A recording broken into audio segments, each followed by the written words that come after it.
All right, folks. Well, howdy, howdy, howdy. I hope everybody is doing well.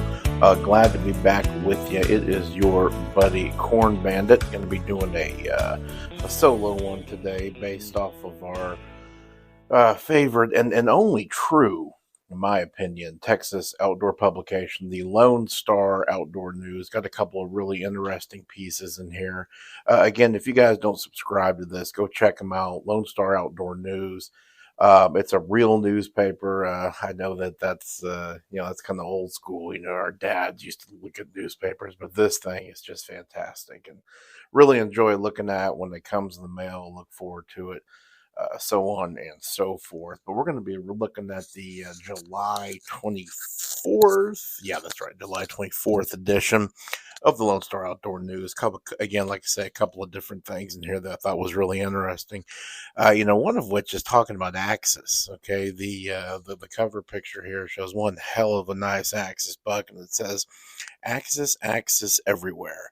And I think it's kind of interesting if you look at kind of the crux to this article. It's a lot of outfitters and people basically saying this is one of the best seasons that they've really ever had. Which is when I say season, typically we're obviously they're exotic, so you don't really have a season, but one of the best times to hunt them, just like whitetails, when they're in the rut. So in the summer seems to be when these guys go into rut. That's when they bellow or bugle or whatever the heck you say. Obviously nowhere near as pretty as the elk, but nonetheless they do that. They are very vocal. But it's kind of interesting. They were talking about how they're just seeing nice axis bucks everywhere, and obviously a majority of the axis deer kind of live down there in that hill country area, and I have to imagine that just the unbelievable amount of rain that we've had, obviously not just this year, but last year, of course, when those horrific floods happened, really benefited a lot of the wildlife down there, and definitely the axis deer. The axis deer are very, very, very dependent upon water, and so.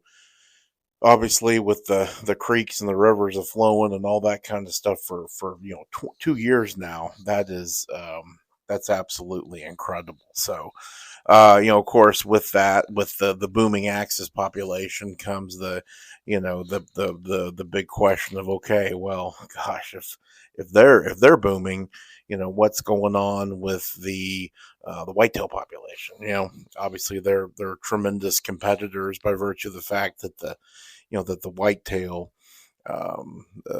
deer eat forbs, and the axis deer are both grazers and browsers. So when the grass goes away, the axis deer can certainly browse. In fact, I've actually seen them on camera where they will. I've seen them, feeding on grass or maybe it was forbs and whatnot, and then they lift their heads up and they sit there and nibble on tree leaves and stuff. So kind of a unique system there for them, makes them really the ultimate survivors. Plus the fact that they are also pretty darn aggressive as well. So interesting little piece here. Highly recommend it. Won't go into it, but I won't go into it too much. But again, you'll pick up your copy of this and you can read it for yourself. One of the ones I do want to dive into is something that's kind of near and dear to our heart. And we always have talked for years now. Okay. We've always talked about the plight of the antelope here in Texas.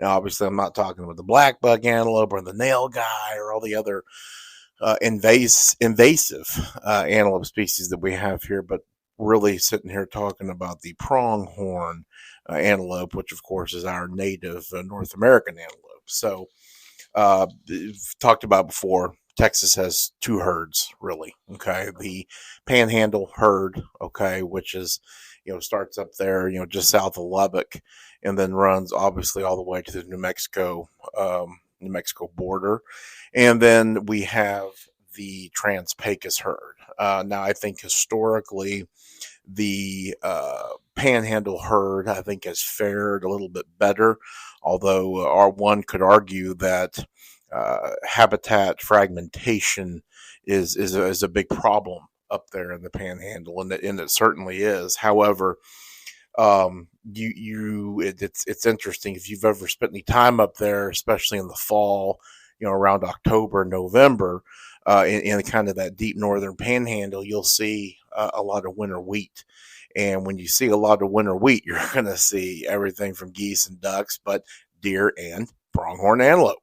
So the antelope can definitely be seen feeding on these green fields up there in the Panhandle, and obviously, even though that's not their native forage and whatnot, they seem to really enjoy it. Whereas out in the Trans-Pecos area, okay, yeah, you're not going to have that agricultural crop there for them. So they are really 100% reliant, at least not to my knowledge. Okay, I don't know if somebody's doing dry land stuff out there, but I don't think you're going to see a lot of irrigation out there in the Trans-Pecos. So that's really kind of, I think, the difference that separates these two herds. So just a little bit about this. So it says things are headed in the right direction for pronghorn in West Texas.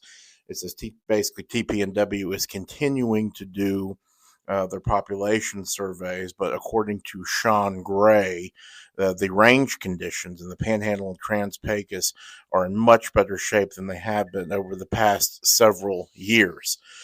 Gray attributes this to, of course, the timely rainfall, which is needed in the early spring and summer months. I mean, obviously, the entire state, I think, fared pretty darn well last year. And I tend to be kind of a weather nerd and got some friends that live near Lubbock. So I tend to watch the weather up there, and then appears they've gotten some pretty darn good rain, which has been great. So hopefully this is kind of a continuing trend here.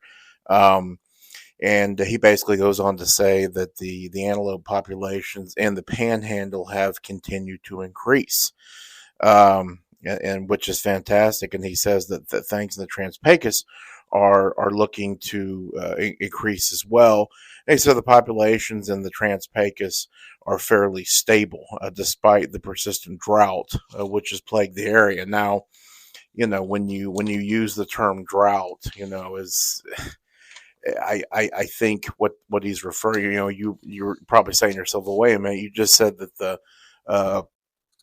they got a pretty good chunk of rainfall down there, and I think they really did, but it still doesn't mean that they're out of the drought. So we need a couple of years of sustained rainfall to really bust us out of that drought per se. And a lot of that is healing that vegetation too. I mean, a grass needs obviously to have several years, as much as possible of good abundant rainfall to really establish a good deep root system. And it's tough to do that when you don't have the rain. So it says, kind of goes on to say here, farm production has been extremely successful, and so, which is absolutely fantastic. He says, in addition to timely rainfall, Gray says timely predator control efforts in the Trans-Pecos have further improved fawn production. Which is absolutely tremendous, and it's interesting. I've always wanted to know if these predator calling contests. You typically see them in West Texas, Northwest Texas, but I'm sure they do them in the Trans-Pecos as well. But you got to think every coyote that you shoot out there in the Trans-Pecos or in the Panhandle is potentially another mule deer fawn saved or another antelope fawn saved. So I got to think that these efforts to control predators like that is making an impact, and of course he's here saying that it certainly is.